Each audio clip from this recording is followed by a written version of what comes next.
The third death I faced is my own death. Before that, I had an experience. Let me describe that. I was wandering, doing my pilgrimage in Varanasi. Please understand, each death has added something to me, taught me a lesson. Now you are going to work on each of those lessons. That is the reason I am describing each death. And all of you go through this kind of different deaths in you. Unfortunately, you don't go further into that experience. In 2 days, the whole thing is forgotten. Everything disappears. And whole thing is forgotten. When I was traveling, doing my pilgrimage near Varanasi, the place is called Ghaziabad. It's a small village. Now I think it's a small town. In those days it was a small village. There was a small hospital, private hospital, with few beds. One old sadhu was sick and he was there in the hospital. I was taking care of him. I always love to take care of these old sadhus, giving medical care and cleaning them, giving them bath and food and all that. He was in deathbed. I was taking care of him. Suddenly one day, the third bed guy, another one patient, he started dying. He was struggling for life. He started dying. He was struggling for life. At the time, I was already 21. I already had my enlightenment. At the age of 12, I had my enlightenment. So I was already enlightened. But I was not able to initiate and help somebody. Means I have not realized my life's purpose, avataric mission. Only the enlightenment experiences happened, but I could not play with energy. How just by the smarana matra, just by the remembrance, awakening the kundalini, all these energies have not started expressing. I was not able to do all this energy game, energy play, but I could see what was happening. I could see very clearly. Please understand, now I am describing death as it happens to any normal person. I could see very clearly the soul leaving his body. It's like a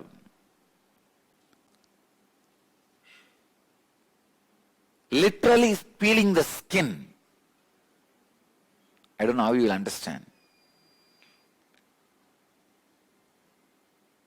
See, if you cut your finger just half an inch with a knife, how you feel.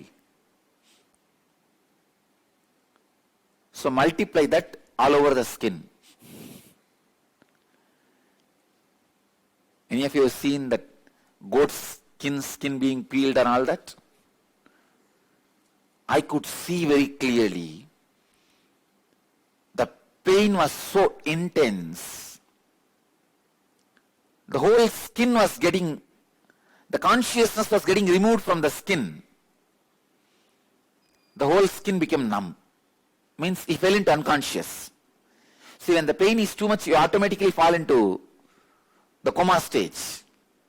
There is an automatic anesthetic system in you where there is automatic painkiller coming up. Naturally, the painkiller starts working. So the whole body became numb, but it did not settle down, means fall into peace. No. Even after it became numb, that movement was going on. Means gasping for breath. That was going on. I could see, if a scorpion bites you, that whole area will become numb automatically. The pain will be so strong that surrounding area will become automatically numb. I could see the whole body of that person has become numb. Like a scorpion bite pain, and it became numb.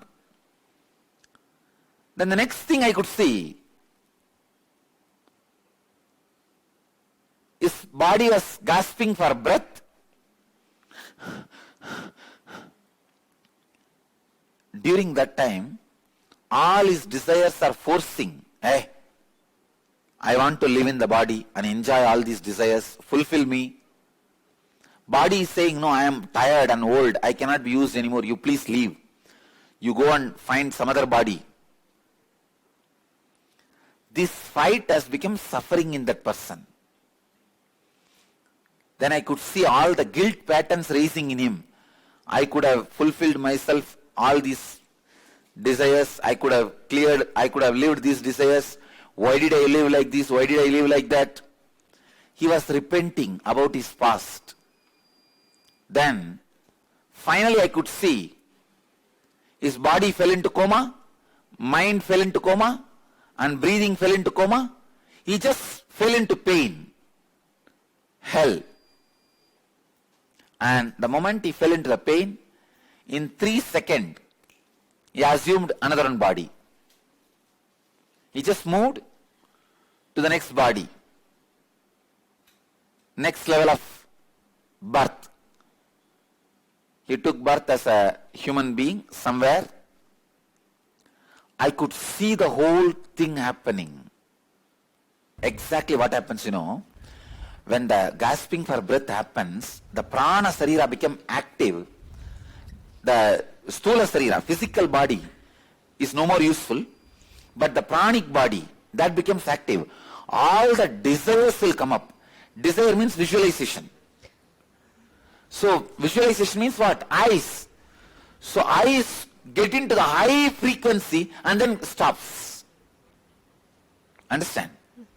Then stops. After that, the mental body gets in.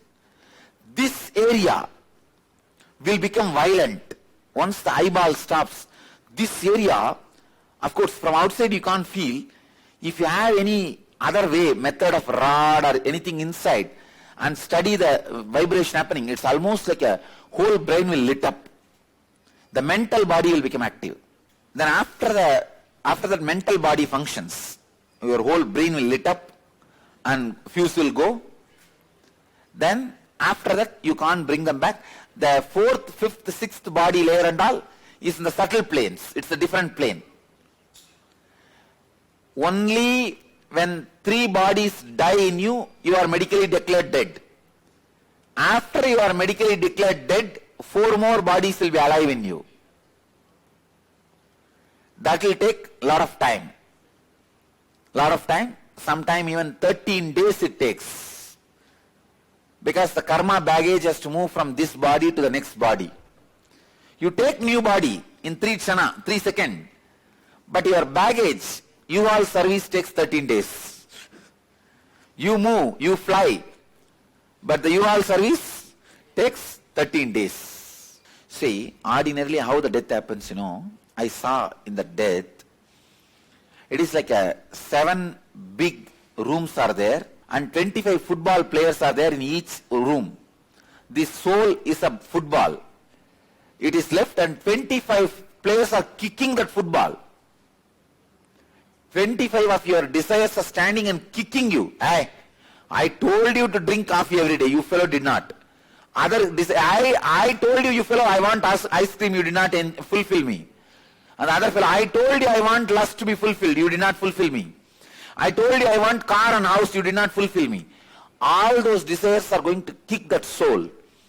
When that soul is completely tired and shaken, that football is going to jump into the next room. There 25 guilds are standing. They are going to play. Come on, you fellow. I told you not to do this and you did again. Now come answer me. All the 25 guilds will kick. And that fellow, when he really becomes, he can't. Then he will push the third room. There all the pains will be standing, 25 pains. You fellow, how much I told you to complete this pain? You are standing, you did everything, all these wrong things, and you think now you can escape. When he gets kicked from all the pains, when he goes to the fourth room, all the fears are standing. Finally, the soul becomes so unconscious, it just goes somewhere and takes birth. When you unclutch, if you are unclutched, how it will happen, you know? Like all the patterns will be standing like army and saluting and giving you the army honor. You will walk in the front. If some VIPs come, how the army honor is given. Each soldier is a pattern. He is there standing and saluting. You walk tall. Taking the honor of all the patterns, you achieve enlightenment. Understand? Okay. Unclutched soul walks through the patterns like army honor. Parade. Clutched soul walks through the patterns like a football room. Yeah, right. And there's another level. The initiated disciples is like a when a president receives a parade, respect from the army, he takes his grandson into the vehicle. How he goes? He also sits and takes the same route and moves in the same way. These are the three ways. Once you are clutched, football room to football room. If you are unclutched, like army parade, you receive the respect and go. If you are initiated disciple, president's vehicle, you also sit and pass through the whole pattern. The moment breathing stops, there will not be any movement in the body, gasping for breath or eyeball movement or anything. You can see like a just relaxed. Leaf floating in the air, how just it settles down. Without any movement, legs pulling, eyes rolling, gasping for breath, there won't be any external struggling. That is called peaceful death. The patterns which helps you to realize the ultimate, have the feeling connection with master or angels. The patterns which distracts you away from the highest reality, keeps you in a very low level of consciousness, is demon, that's all. See, death has so many fears together. Fear of unknown, fear of discontinuity, fear of pain. You see, if you know for sure there is not going to be any pain, you are going to just move from, like you remove one shirt and wear another one shirt. Just like that, if the next body assumption is going to be, will you have fear? No. And if there is, you are very sure the flight ticket for the heaven is waiting and the air hostesses are waiting and they are calling, please welcome. Will you have a problem? No. Death fear has so many fears. Fear of unknown. You don't know where you are going to go. And fear of discontinuity. You see, if you know, all your elders who are dead are there in one place and you are just going to go and join there with them, are you going to have any problem? No. It is fear of discontinuity, fear of unknown, and fear of pain. And fear of some more fears. All put together is death fear. One person dies. He will not be able to appear in front of people with the same form. He will not be able to use this body anymore. But Mahavatar Babaji's, he is not dead. He just raised his frequency. He can get back to his same body again. I have seen him appearing in this physical body. When I saw him, I caught hold of his hand and poked my hand into his mouth, into his belly, to find out whether it's really the body or I am hallucinating. He started laughing at me. He started smiling. Understand? So he can reduce the frequency to the human body again. Please listen, these few things. Fear is nothing but projecting your negative apprehensions on the future. When you project your negative apprehensions on future, it is fear. When you project your positive apprehensions on future, it is desire. You have layers and layers and layers of fears. Like fear of losing your wealth, fear of losing your name and fame, social identity, fear of losing your health, fear of losing your near and dear ones or their love, fear of losing your mental health, fear of unknown.